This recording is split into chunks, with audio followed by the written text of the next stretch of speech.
ব্যবসাটা দেখতেছেন, এটা বাবু ভাইয়ের ব্যবসা। আগে আপনাদেরকে ব্যবসাটা ভালো করে দেখায়, দোকানটা দেখায় আর কি। ছোট্ট একটা দোকান। ব্যবসাটা যিনি করতেছেন অসুস্থ মানুষ, বাবু ভাই। চলুন বাবু ভাইয়ের সাথে কথা বলি আগে। আসসালামু আলাইকুম ভাই, কি অবস্থা? এই যে বাবু ভাই অসুস্থ মানুষ।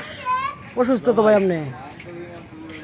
ভাই এই ব্যবসাটা করে রাখা উনি কি ব্যবসাটা ধ্বংস করার অনেক চিন্তা করতেছে। আপনারা যারা ফেসবুকে ভিডিওটা দেখবেন সকলে বাবু ভাইয়ের কাছে আসবেন, তার ঝালমুড়ি খাবেন। তিনি অসুস্থ মানুষ, শারীরিকভাবে অসুস্থ। বাবু ভাইয়ের তো একটা হাতে একটু সমস্যা না? এই হাতটা বাবু ভাইয়ের একদম অবশ না ভাই? এটা কিন্তু কাজ করতে পারে না। বাবু ভাইয়ের অনেক কি ধ্বংস করে অনেক চিন্তা ভাবনা করে। আসলে সৎ লোক, আজ পর্যন্ত তার মুখে থেকে আমি কিন্তু মিথ্যা কথা আজ পর্যন্ত আমি শুনি নাই। খুব সৎ একটা মানুষ, ভালো একটা মানুষ। সবাই বাবু ভাইয়ের ছোট্ট ব্যবসার মধ্যে আসবেন, বাবু ভাইয়ের মুড়ি খাবেন, বাবু ভাইকে ভালোবাসবেন। ধন্যবাদ।